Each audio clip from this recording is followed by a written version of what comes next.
When I was 19, I went from this to this, all thanks to a thing called Epstein-Barr. Epstein-Barr is the same thing as mononucleus, aka mono, aka the kissing disease. It's got lots of nicknames. What's crazy is nearly 95% of people contract EBV by the time they reach adulthood, but don't even know it and go undiagnosed, and it can sometimes be the cause for a chronic problem. I'm going to share what happened with me along with what I'm doing now, since I don't think my immune system has ever quite been the same since getting EBV.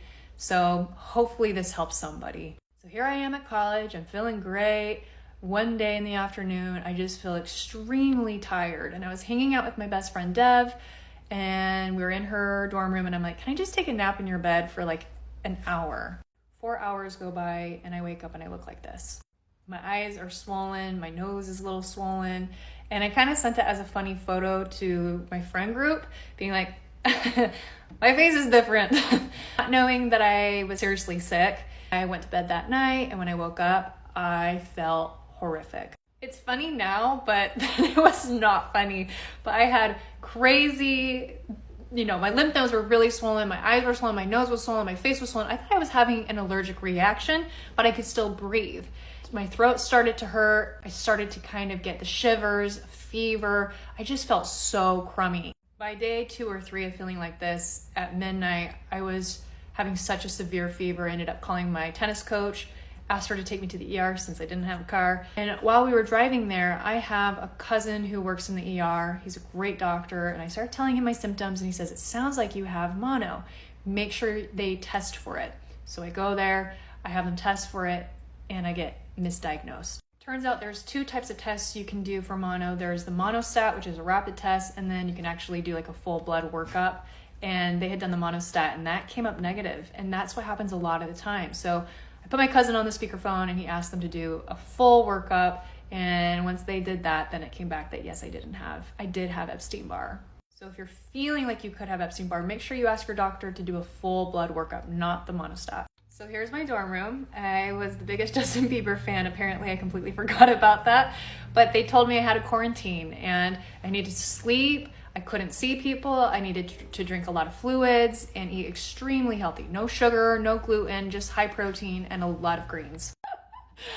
It's so bad, but I love that I documented this because it is helpful. But I was swollen for 3 weeks. The problem with viruses is there really isn't medication for it. I know that they gave me pain meds to help with the throat since that was so painful, but I supplemented with B12, omega-3, vitamin D. I think my mom even had me take frankincense or something like that. When you feel sick, you're just willing to do anything. I gargled warm salt water every day, really avoided sugar. So I'm sharing my story because 1, I think it's going to be helpful for those who are currently dealing with mono, but 2, they say that once you get it, you can't get mono again, and that's just so not true. It lives dormant in your body, and for me personally, I think it has really hurt my immune system. And a couple weeks ago, well, actually this was Saturday, I had to go to the ER because I've been feeling so crummy for about 10 days, so fatigued, brain fogged, like clearly some kind of virus. And I thought it was COVID, it wasn't. Then I thought it was mono, but it wasn't. I've never felt like my immune system has ever quite been the same. I get sick more easily. And so I'm trying to do everything I can to be healthier. I'm feeling so much better now. It was clearly some kind of nasty virus, something going around. So if you've ever had Epstein-Barr, you really have to take care of your body. And this was a good wake-up call for me. I have not been the kindest to my body the last 10 years. I'm naturally thin. I don't really work out a lot. I eat pretty well just because I'm married to a health freak. So naturally, like whatever he's making, I eat what he eats. You've got to take care of yourself. You got to eat greens. You got to stay hydrated. You got to move your body. And I did get mono again in 2019. And so that's why I was really scared that this was mono, because I felt the exact same way that I did in 2019. And it's very possible that COVID may have reactivated the EBV.